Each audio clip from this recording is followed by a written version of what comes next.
The Ternocon 3 competition showed how Pinoy artists brought new life to the traditional Filipino costume, the Balintawak. These designs were showcased in the Ternocon 3 and Balintawak Ngayon exhibit over the weekend. Ayala Land Board Director Mariana Zobel de Ayala tells us more. Mariana, great to have you with us. Thanks, on the Rico. final word.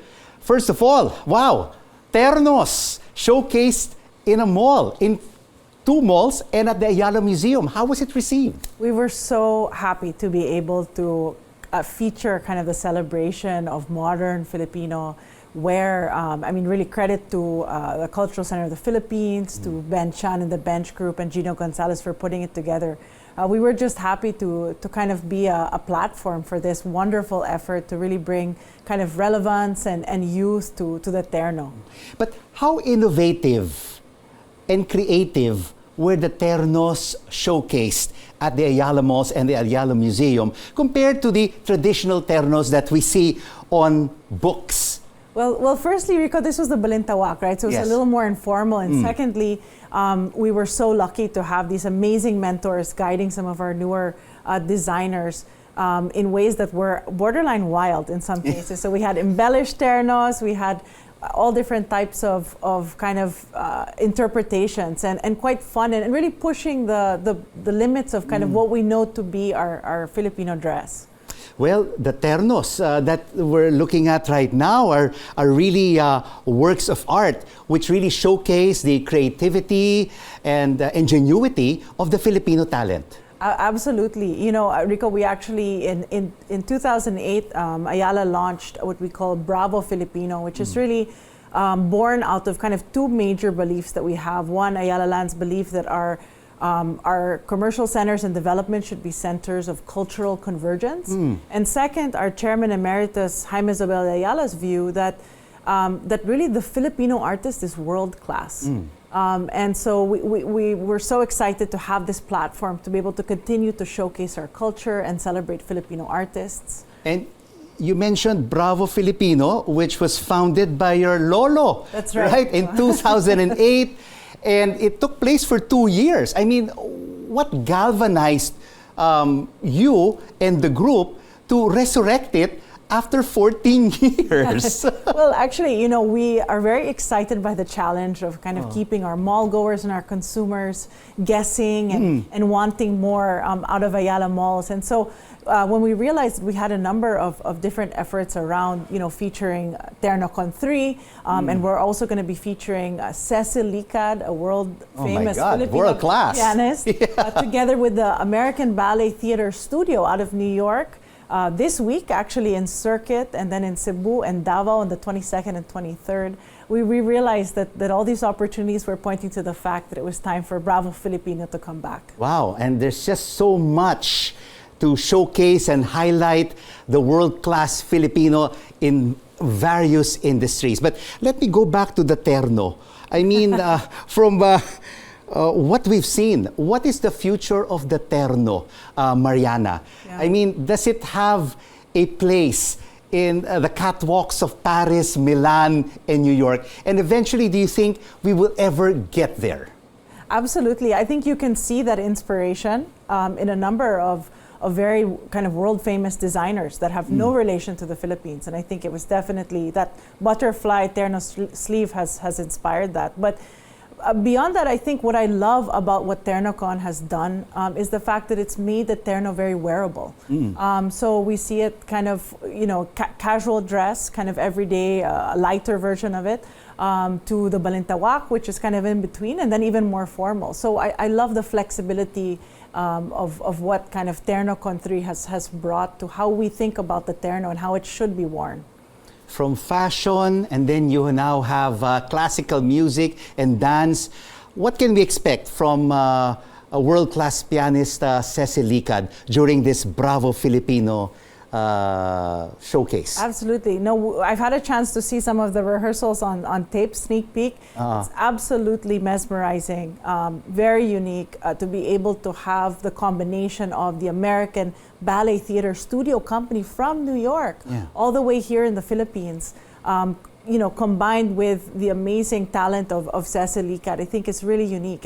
And even more special that beyond enjoying it here in Makati, we're actually going to be bringing it to Cebu and Davao. That's great. At Ayala Center Cebu and Abriza in Davao. So really looking forward to that. It's really very important, no, Mariana, to bring our culture, our identity, our fashion, and our music to the heart of the Filipino, right? Absolutely. To the malls. This is where all our kababayans, they love to shop, right? They love to eat, but here they'll also be able to appreciate our culture and heritage. Yes, for us, the Ayala Mall should be a place of celebration.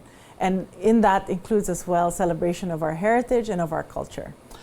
Wow, you are indeed very busy apart from taking care of Ternocon. And of course, you were in the US for 10 years. You finished at Harvard. You worked for a top US investment company. How's it like to be back here now in the Philippines? Well, I was mentioning earlier, Rico, that actually it's quite exhilarating and fun. I learned obviously a lot working in the US and especially in kind of the banking world, but the growth and the potential here in the Philippines is very unique. And that excitement, kind of keeping the Filipino consumer excited at a time where they're really evolving and changing, is something that really gets me quite jazzed.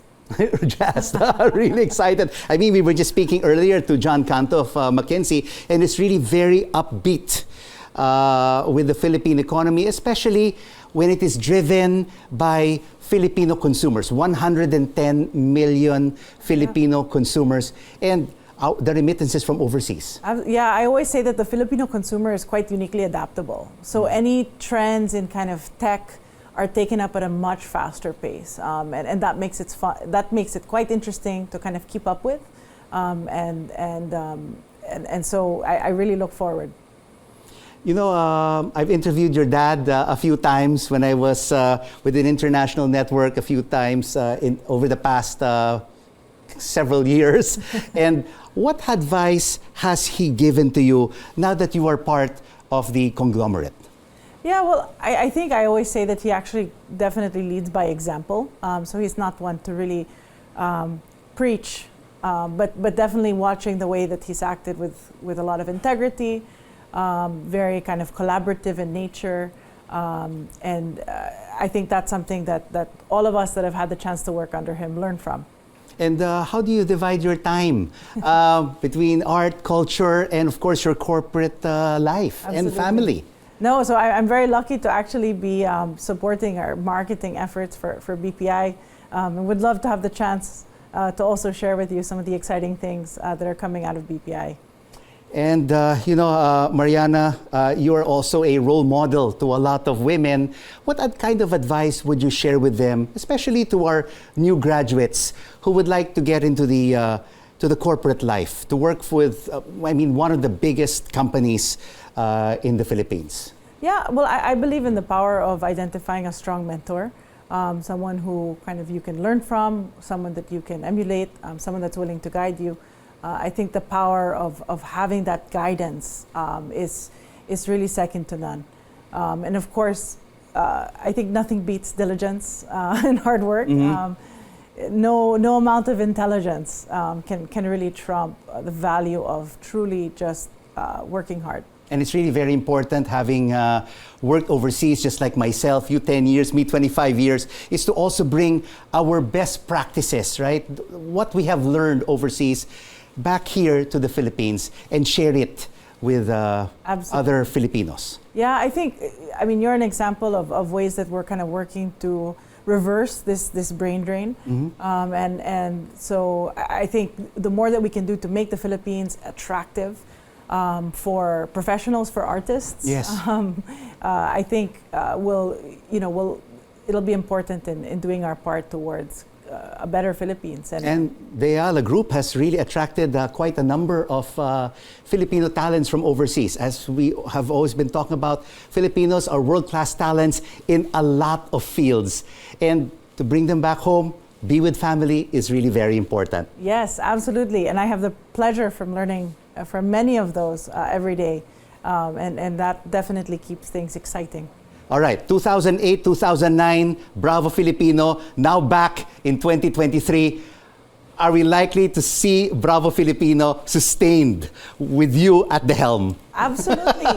We've had, together with the Department of Tourism, over many years, we had Kaina or Kaunta, which is celebrating Filipino cuisine in different areas. And every year in the fourth quarter, we hold a Designers Holiday Bazaar, which features over 30 Filipino artisans. And this is led by Bea and Sofia Zobel. And those are continued efforts. And so we invite everyone to keep their eyes peeled and continue visiting Ayala Malls, as we'll definitely have more surprises. Looking forward to your future activities. Thank you so much for joining us Thank you, on The Rico. Final Word. Mariana, Zobel de Ayala.